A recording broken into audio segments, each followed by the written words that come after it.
Hey everyone, I'm Meteorologist David Jones and I'm back with something new. I hope to help the farmers with their weather decision making in the same way I helped you pick your powder days. Here's an intro to the Fraser Valley farm forecast, where I'll be speaking truth to fruits and vegetables. Each day, I'll start by visually verifying the precip forecast with this radar image that shows the total precip in the past 24 hours. I'll compare that to the previous day's forecast from what I'm calling the Mo model. Remember Rooping Mo? He's the dude that helped me out with his atmospheric river model in the winter. I'm also going to rely on the US Weather Service because they are leaders in weather displays. I don't have a weather graphic system, so I have to rely on what I can grab from the web, and quickly, because no one's paying me. NOAA graphics are great except for one thing: imperial units. I'll highlight and convert a few key stations for the viewer, but not all. That means some of these gray past 24 hours graphics will have weather elements displayed in two different units: Celsius and Fahrenheit, or miles per hour and kilometers per hour. Not ideal, but beggars can't be choosers. Thankfully, relative humidity is expressed in percentage everywhere.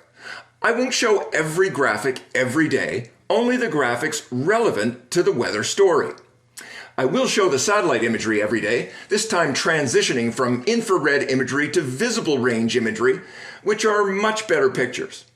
The Mo model is experimental, running at really high resolution, 1 kilometer if you care to know. That means this model sees and represents the valleys and mountains better than the current Environment Canada high resolution model, whose resolution is 2.5 kilometers. This is pretty exciting if you're a weather geek. I'm going to rely heavily on the Mo forecast, which shortens nicely to the MoFo. And when it leads me astray, I'll probably call it exactly that. Seriously, we're pretty darn lucky to have Rooping, who, by the way, has a PhD in meteorology from Cambridge, shifting his models around in the Mountain Meteorology Lab to help farmers during COVID-19. So plenty of shout outs to Rooping, especially when his model rocks it, or shall we say, farms it. You'll need to get used to the look and feel of the maps, and you will, because I'll be showing them every day.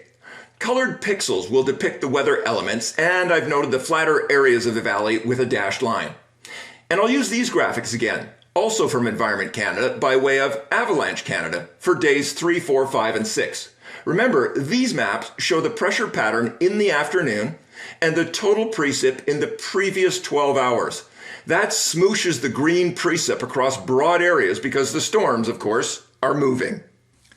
So spread the word, please. There's a new thing in town, and it's called the Fraser Valley Farm Forecast.